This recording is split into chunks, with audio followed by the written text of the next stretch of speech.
आज की मेरी वीडियो है रामायण, जिसमें ये बताया जा रहा है कि रावण का अंतिम समय कैसा आया।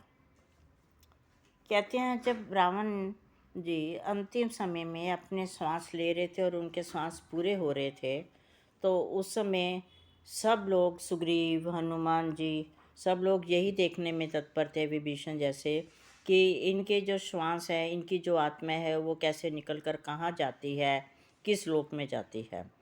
जब ये सब देख रहे थे तो राम जी ने अपनी आंखें बंद की और हाथ जोड़कर खड़े रहे।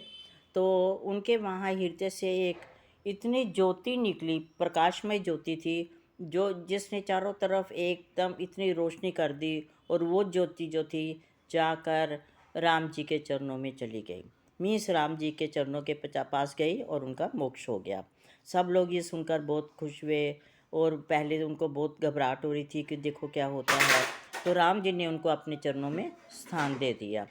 इससे ये कहते हैं कि जो मनुष्य इतना एक शत्रु हो, एक अच्छे कर्म करने वाला ना हो, उनको भी राम जी के सामने मोक्ष की प्राप्ति होती है, क्योंकि उनके जो संस्कार हैं, उनके जो ज्ञान है, उनका जो ब्रह्मचर्य है, वो शिव जी के भक्त थे, इसलिए उनको प्रभु के चरणों में निवास मिला। तो इसके बाद फिर अग्नि देने के लिए वो हनुमान जी, सुग्रीव, वानर सारे जो थे, वो चंदन की लकड़ियाँ लेने राम जी के आदेश से गए।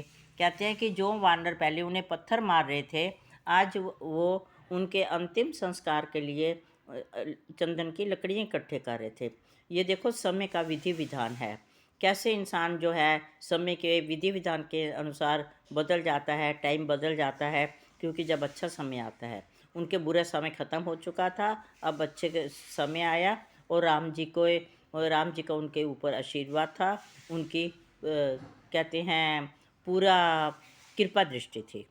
इसलिए सब ने मिलकर उनके अंतिम संस्कार के लिए कहा, और मंदोदरी ने कहा विभीषण जी को, देवर जी अब इनका जो संस्कार है, इनका जो अंतिम काम है, वो बहुत मतलब उच्च कोटि का, अच्छे ढंग से होना चाहिए। तो इसलिए ये सब कुछ हुआ। जब उनका संस्कार हो गया तो फिर लक्ष्मण जी ने कहा, राम जी अब हमें ना जाना चाहिए, हमें सीता माता को लेकर वापस अपने अयोध्या जाना चाहिए। और राम जी ने कहा, नहीं नहीं, अभी ये काम समाप्त नहीं हुआ, अभी तो हमने जो लंका का राजा रावण चला गया है, अब लंका जो है वो एक अनाथ की तरह है, उनका देखना है, वहाँ की प्रजा को सुखी करना है, इसलिए विभीषण का भी राज्याभिषेक होना जरूरी है। इस राज्याभिषेक के लिए मैं अभी शहर नहीं जा सकता, क्योंकि मुझे 14 वर्ष का वनवास मिला है, इसलिए इस राज्याभिषेक को मैं समुद्र के तट पर करूँगा।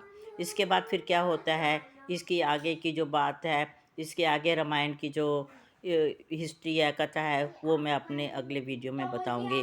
तब तक के लिए जय जय श्री राम, जय जय श्री राम।